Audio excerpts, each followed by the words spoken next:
And then get ready for our class. We'll be doing what is in part a review from before, but for some who may have joined us mid-study, this might be the first time looking at some of the material. So at this point then, though, let's go ahead and bow our hearts together in prayer.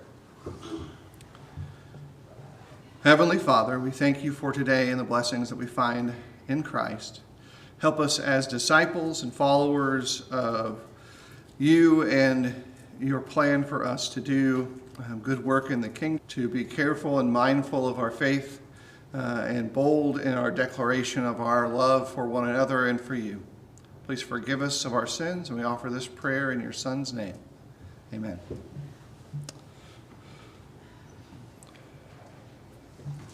All right, so what we're doing today is, it can be categorized in a couple of ways. The first concept to think about is it is a quiz of sorts.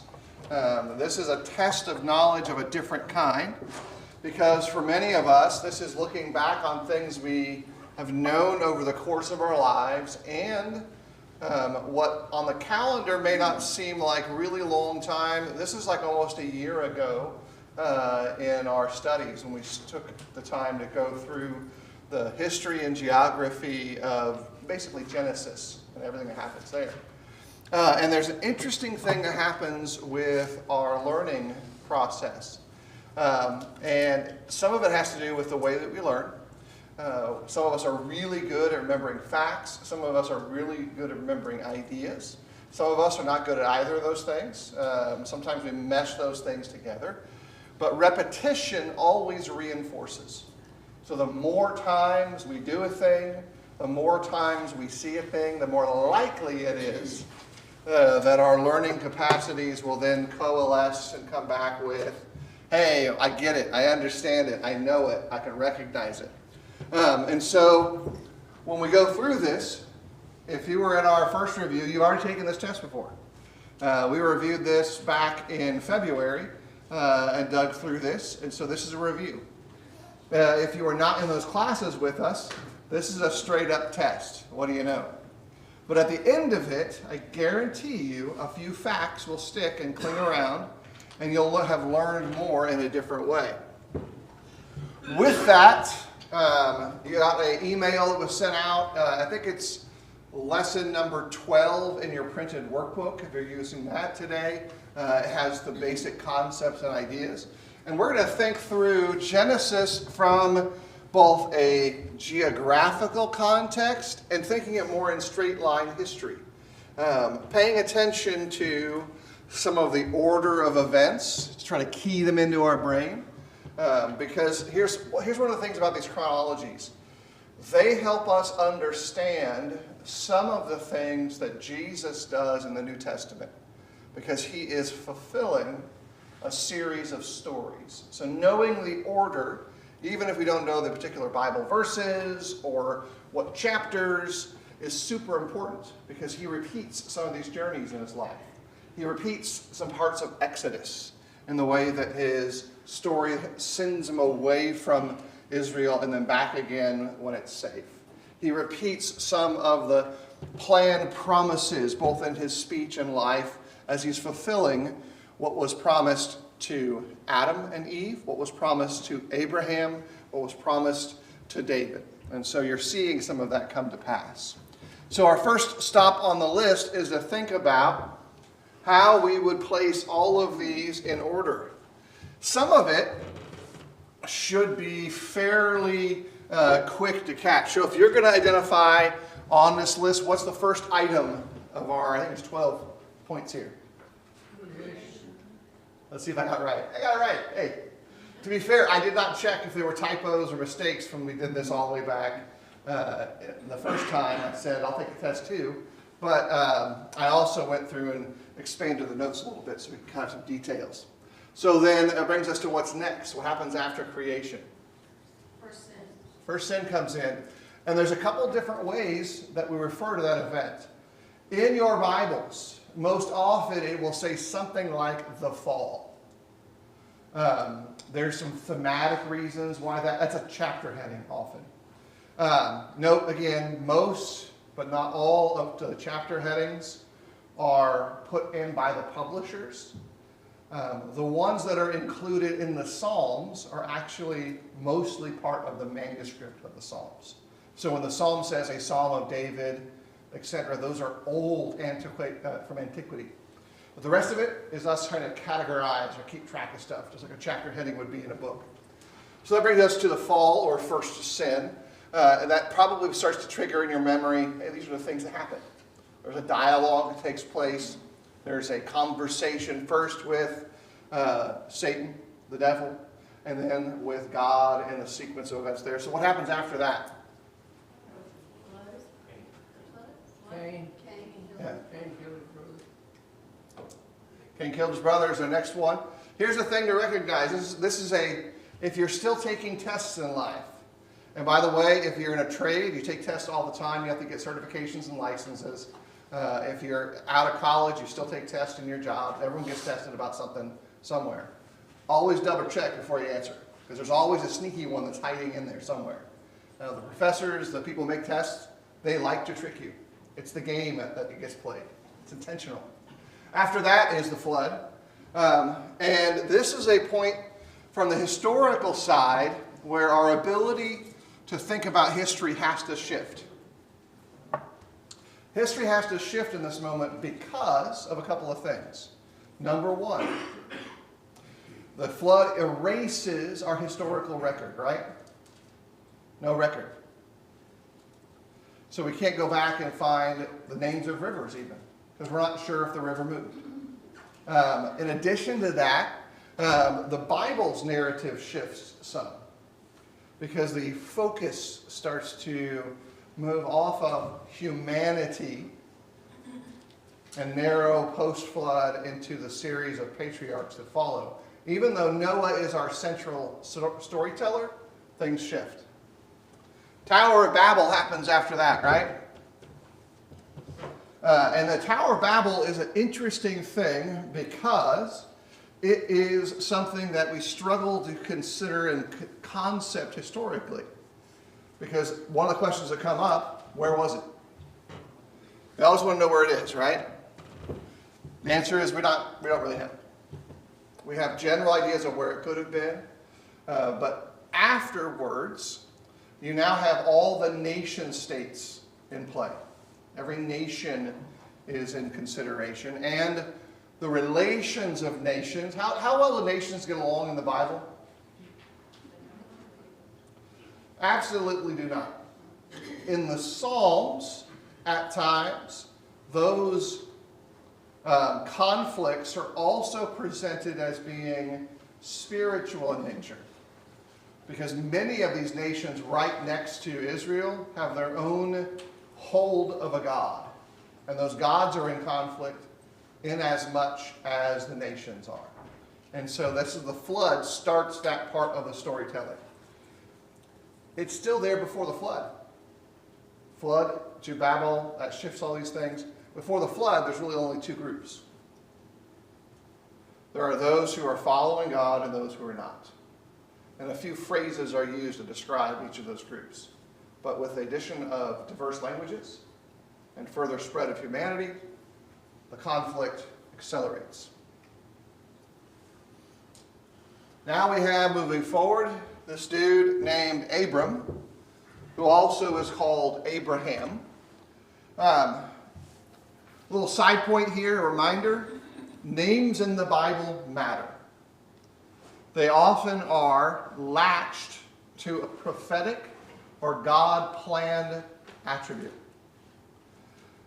When God doesn't tell us that's the case, it's really important then to not assume it is, because not every name in the Bible is linked to a prophecy. Sometimes you'll find people who will say, well, look, if I align the letters of this person's Hebrew name, it gives me these set series of numbers, and those numbers then tell me that this is going to happen in the future because those numbers are 1776. All of that is made up. In the Bible, it's really confined to God said your name is changed, here's why. God said through the prophet, I'm giving you this name, or your name means, here's why. So just be really careful with overextending the idea of a name means.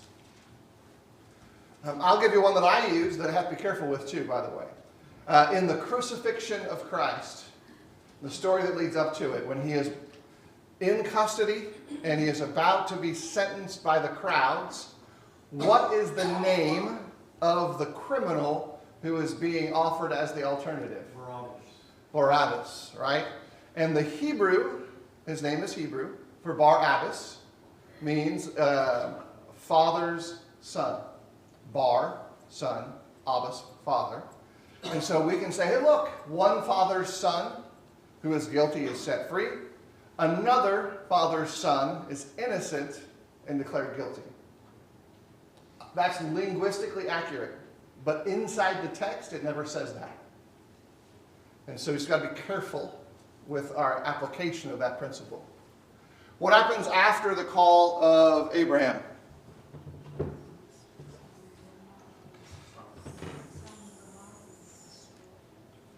Got to put our pieces together. Promises are made to Abraham before, so that incrementally happens next. So he calls, he's promised. And if you're using your math brain, we got to have Jacob and Isaac coming in there and think about the order of those events. That's going to have Sodom and Gomorrah, then Isaac, then Jacob, and then Joseph. That brings us to a lot of the Bible's history. Like, not just one book, but it moves forward in time a long way. Because this goes from whatever time frame creation is, all the way forward to the entry of the post-Exodus world. And the post-Exodus world is actually a relatively small chunk of time, comparatively speaking. So we've inched our way or ran our way all the way forward to a point in time where now we've seen all these pieces put together. Each of these stories, by the way, are referred to in some way in the New Testament. There's an edge of them that makes an appearance. And so having them in order in your mind is always useful when you start thinking about the stuff that happens. So going back to Genesis, going back to the first couple chapters, what did God give Adam to meet each of these needs that humanity has? Garden of Eden. Home was the Garden of Eden. Interesting aspect of that, because the garden is shown in the prophets, in the way in which described as being more than a home. It's shown to be a temple. And so this is a space that is not just one, it's both. It's a temple where God is worshipped, but it's also a home. And if you flip your mind forward to the other way, where is God calling us? He's calling us home. And you could also understand that Revelation, all the way from chapter 1 to the closing parts of it, shows that heaven is also a temple as well. And so they're both in that regard. Companion is given to him, woman/Eve. And it's important to think deeply about this event, especially because it then influences all the rest of our understanding of creation. The human aspect and the duality of gender form a major component of conflicts, of restoration, of propagation that leads to Christ. It even says inside the text, when it's describing the aspects of humanity in this regard, let us make man in our image. And so there's a duality going into it, a duality going out. It's more than one in concept. And so there's a really big part of that being shown. What about food? Fruits, green vegetables. How many of my meat eaters are a little bit annoyed by having to live solely on fruit and vegetables? I'm a little annoyed. But if you've never had bacon, the gateway meat to all other meats, you don't know any better. And so our particular preferences and ideas are simply just that. God's providing for them, sustaining them in very specific ways. Clothing. Animal skins. Yeah, it gives them skin, although that necessitates our understanding that prior to then, they didn't need it. It's not part of, and there's a twofold reason that they would be logically not necessary. The environment didn't necessitate it. You know, one of the reasons that I hike consecutively in pants is because of briars, scratchy things. I like to have the bottom of my legs unbloodied if I go on a hike somewhere. That's a post-garden world where the weeds and thistles are going to come and attack you. The other thing is in the narrative aspect of them now being covered is an extension of their sense of self. So when they're hiding with a little bit of clothing on, which they understand is not enough, because they hide behind a shrubbery or a bush, stay away from God as well, God gives them additional covering. And so there's some layers of our picture there that are important to catch, that their shame, because of their sin, is now on display. And so immediately there's some modest perspectives that come into play. It's like, what is modesty or representation before God in both our heart and our dress? Why did Adam and Eve feel the need for clothes? Again, deceived, ate the fruit. Does he give them a law, garden space-wise? There's one rule they had when they were there. What's that simple rule, basically? Don't eat the forbidden fruit. Yeah. Don't eat what comes off that tree. Everybody tries to figure out what that fruit was. The answer is, we don't know. Pomegranate is the most common historical answer. Most of the Hebrew writers that lived leading into what you see as like the Mishnah and some of the writing of the rabbis, they mostly suggest the pomegranate. If you ask any woman anywhere if pomegranate seeds and pomegranate juice is great on their clothing, they're going to say no, it absolutely stains. It even stains your skin when you're working through it. And so I'll just tell you from a standpoint of that way, it certainly leaves its mark of a curse when you try to work with it. What were the results for Adam and Eve for breaking this law? Yep. They knew sin, pain of solid work of death, and exiled.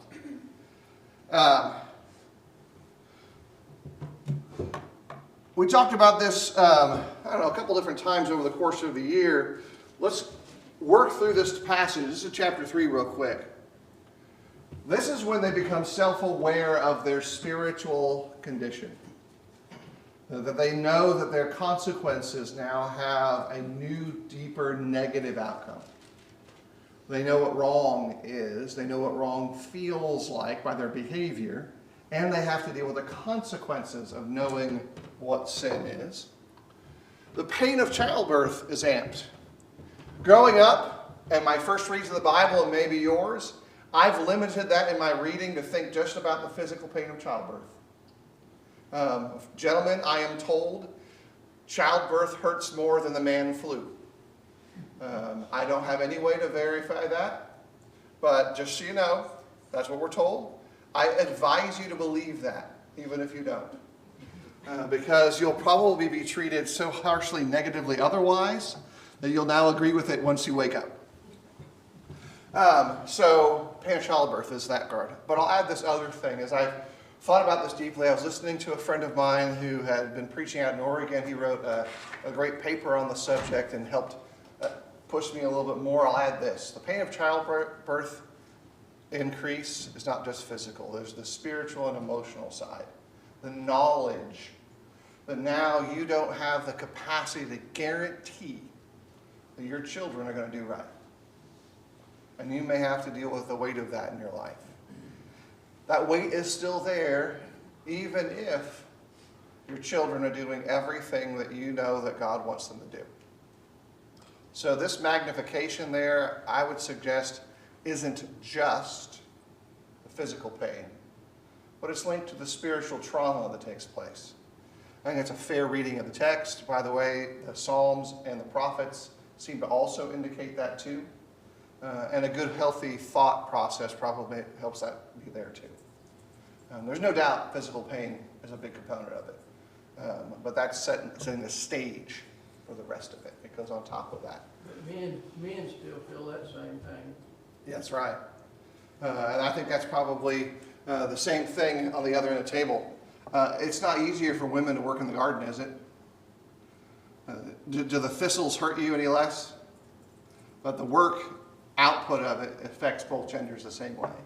And so there's some interplay there that we have to think about. That these things are handed to one gender or the other, but in the end, all of us suffer because of it. A harder garden, harder ground, that affects everybody. More challenging childbirth, physical and spiritual, affects everybody. The Bible also, and this goes in hand with Les's comment, talks about the different kinds of relationship that exists between mother and child and father and child. And so there's some interplay there, both biblically but also personally. Why does God send the flood? Cleanse the earth. Yeah, some translations will say, I think the New King James uses corruption as one of the ideas behind it. And we tend to think about this in one aspect as being about sin. That's the whole structure of it. But you'll notice that the dialogues between Noah's family and the other families are a little bit more expansive than just sin. They are described as being different cultures, different worldviews, even different appetites. There's a layer of this that is showing that there's something else going on, because the creation will groan until Christ comes. The creation has been involved in a lot of the narratives that God has, and as much as we see the world as an inanimate, non-living thing, it's still a living thing that God has created.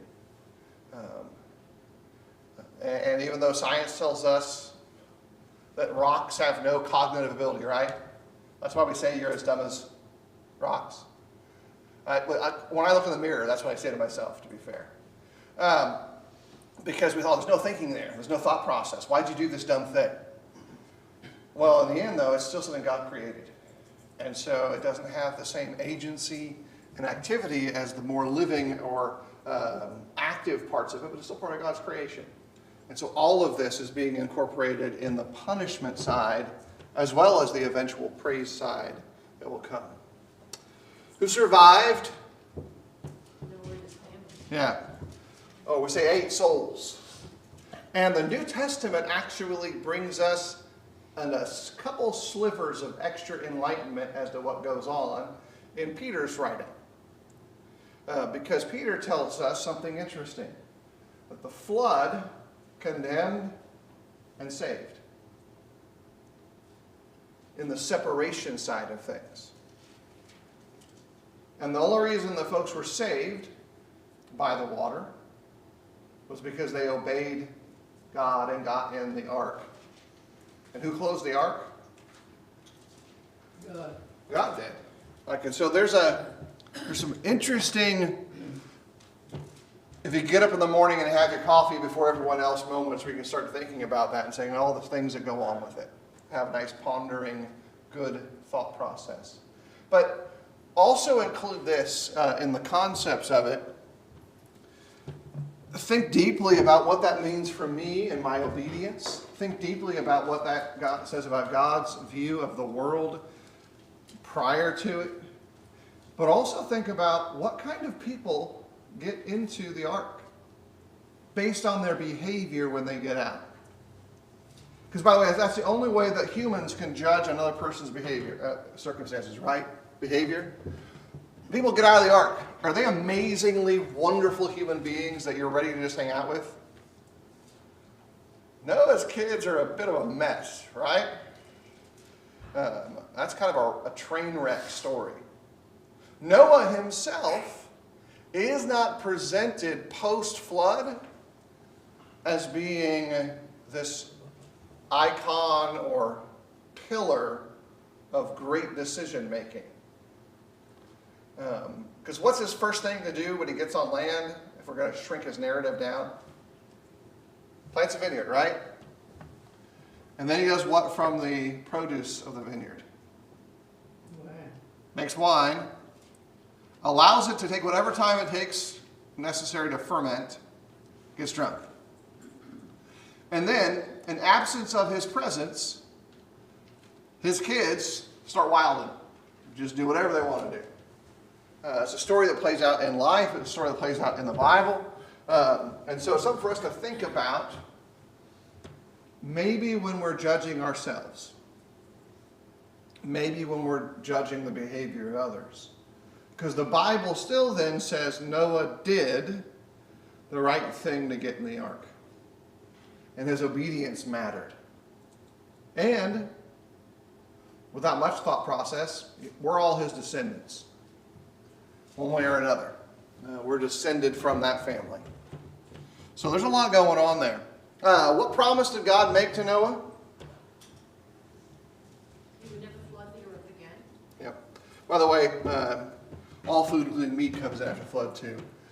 That's when our bacon lovers exist, but not just yet in Israel. It took a little while for that to happen.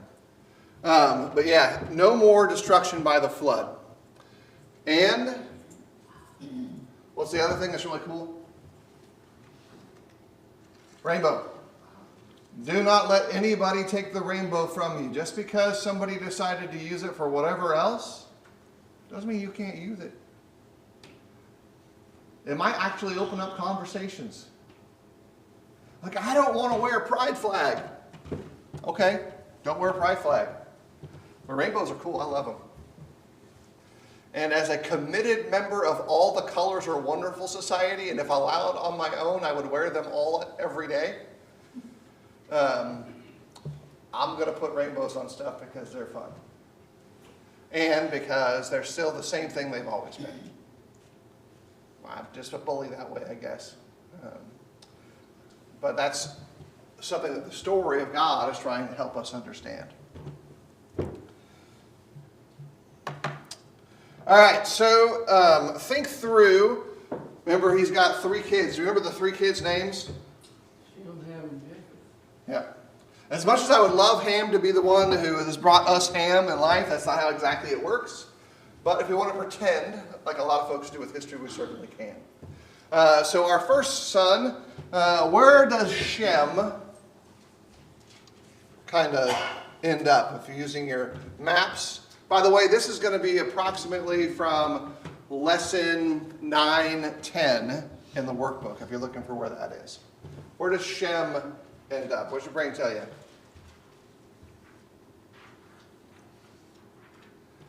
If you want to say somewhere around Jerusalem, maybe north, maybe south, maybe east, maybe west, that's closer to the answer. But in this case, Shem is Asia Minor. Arabia is going to be another part of the region there. So you're looking at our green aspects of the map, if you will. We have Ham. Ham brought us the Bengals, not Ham. Ham. He brought us the area around Egypt. They walk like an Egyptian. That's the Bengals song for the right era. Canaan to Egypt. And so it stretches out this whole area. If you look at it historically, from an ethnic standpoint, not religion, not culture, not nationality, this region has people who genetically look the same. They all have a similarity of look to them. Skin tone, facial features, etc. That leaves us with Japheth. The answer to the question is, all the other spots. Or if you want to get a little bit more specific, Japheth's area is Greece, Asia Minor, the north part of it, Persia. That's the initial layout of these families post-flood. And you see over time a lot of intermingling. You see migration take place. You see the general spread of humanity's DNA eventually encompassing the globe. And there's a lot of still sections of this that aren't even answered for us in the biblical text. A lot of those processes of growth are just skipped over because the story doesn't focus in on what happens to the rest. It really starts to narrow in on a smaller segment, if you will. What happened at the Tower of Babel that caused the people to scatter over the face of the earth? Different languages. Yeah. Language of harmony and unity, of being able to talk, ended. How many of you, and Linda, you can't answer because I know the answer to this question for you. How many of you have called customer support in the last 10 days for something? Oh, my Lord. Yeah, and what language did they speak, do you think? Anything but what you understand. Right. This is the thing to remember when that happens. Remember, most likely that person is speaking their second language to you. So they already know their own language. They've learned another one. That's a consequence of the Tower of Babel.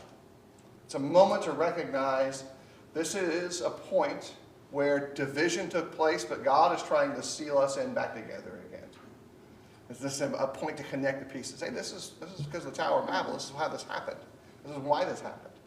And so as you're starting to feel the natural stress, I can't understand what you're saying. Say it to me again. I've said that more than once on a customer service call, which usually leads to, can you elevate me to a manager, please? It's like the next step. This is what would have happened as they're trying to work together. Except at this point, there's no translator in between them. They just immediately cannot speak each other's languages. That's going to create tremendous conflict, and it helps us understand this curse in response to their pride and their wishes and their rejection of God's plan for them. But it also helps us understand people, because I'm sure they feel the same way about us.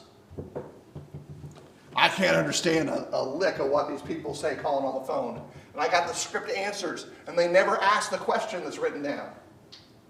Guarantee you they're just as frustrated as we are. I know I would be if I was in their chair. 3 promises that are given to Abraham. They occur in Genesis 12, heart of the Bible story. Build a great nation is one. Make a great nation. Through his seed, that all nations be blessed. Yep, the land promise to your seed and all families will be blessed. There is a thematic part of the theology of Israel that's really neat to catch here. From Genesis leading to Jesus, heaven is described in a series of ideas. The early ones, especially before Jesus, are to go be with their fathers. There's a family context to the way in which heaven is shown. And so when this promise is made to Abraham, your families will be blessed. It's not just a reconciliation through Christ's story. It's a heavenward statement as well. Because to go be with your fathers, to go be reconciled with your fathers, to be together with your family, could only exist in the fullest sense of a bridge between life and the beyond. And so part of what's going on here is a full picture that God is going to do something so amazing that those who are even in the grave are going to be reconciled with this image. And that's the kind of the Hebrew idea of heaven, is to go be with your fathers, families of Abraham. All families now will be blessed. Everyone will be blessed, independent of what their current cultural world space is. Why did Abraham go to Egypt? Famine. Yep, famine in the land, and it shows up a couple times too. Even though our answer to go to Egypt might be to see the pyramids, they go there because of a famine. That's a regular part of the storytelling of the Bible. Famines drive nations around. What sin does he commit there? Lied. He bent the truth. He lied. It was kind of true, but he only told half the story. This is someone who was a family member, and this is very common to have this kind of close family marriages, but she's also married. He didn't tell that part. Put people at risk because of it. Not just earthly risk,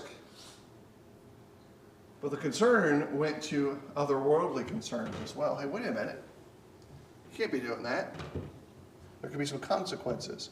It's incredibly important in the Pharaoh's case that you catch this detail. In the theology of Egypt at the time of, that's their understanding of the spiritual realm and their gods, the only way the entire living nation crosses over positively is if the Pharaoh does so.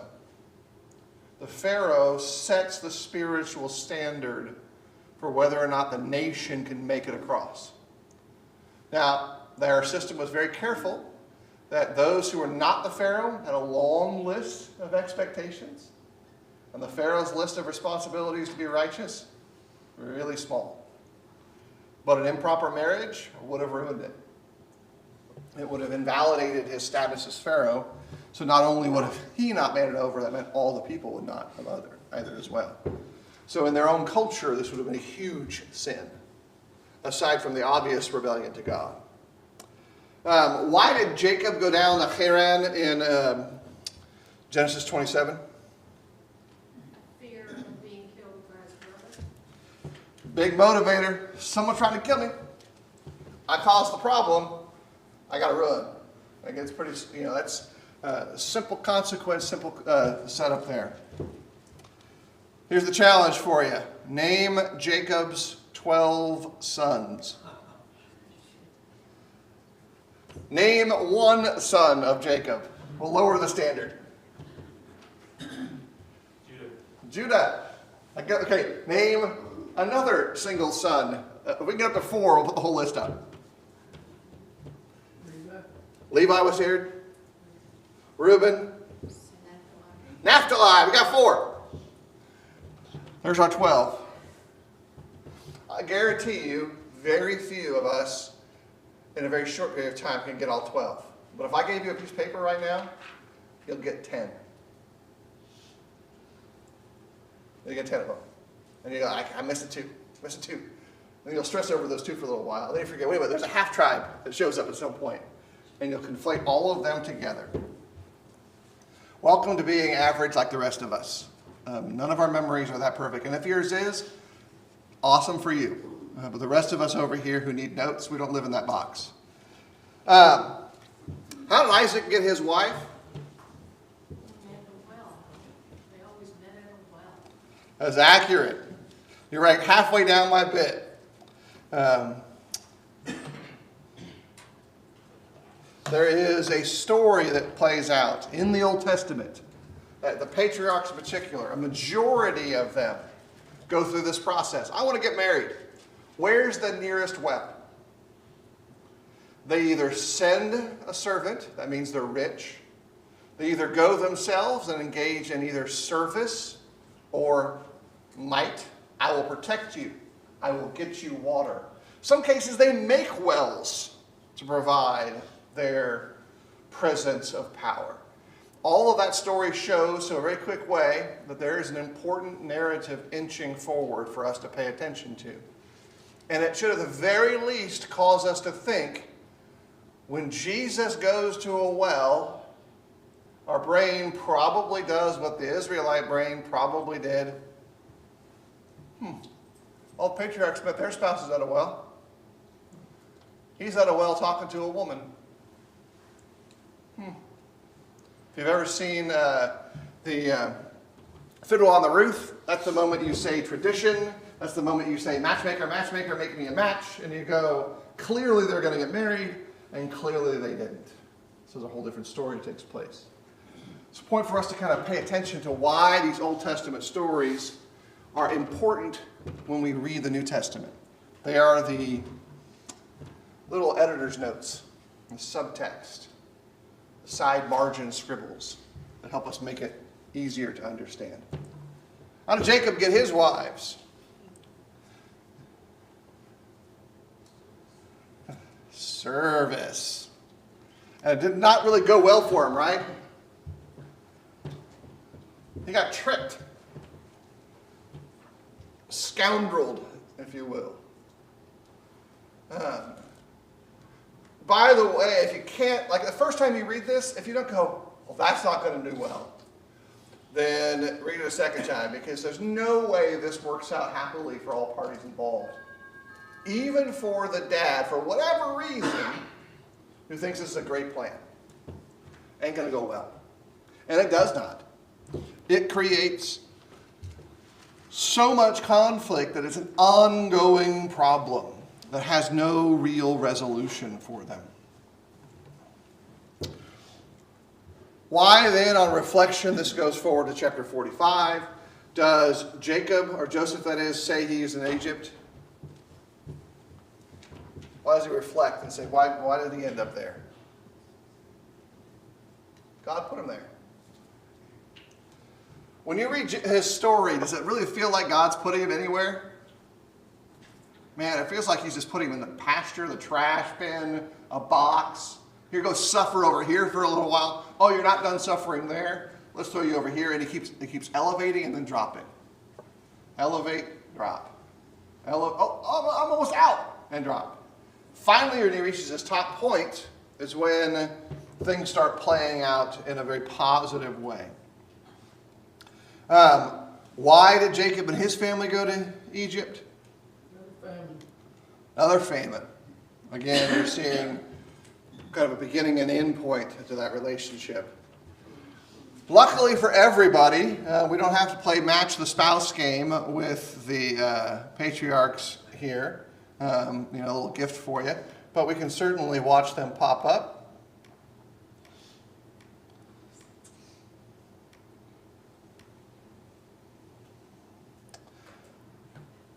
Here's some of those interconnections. You'll note that in some cases, these spouses, these marriages, produce as much of the following Bible story as the patriarchs do. It's important then to pay attention that God is still using all of humanity in the story. Particularly as we get to the line of David, many of the women who are in that line become the most important link to move the story forward. All right, our clock is good there. I think my notes say it's time for our time to end up for today. So you survived your review quiz. Maybe it was a reminder of what you learned in the past. Maybe you learned a few new things. Maybe you enjoyed the fact that it wasn't a graded test and you didn't sweat as much. But we'll continue to look at the history and geography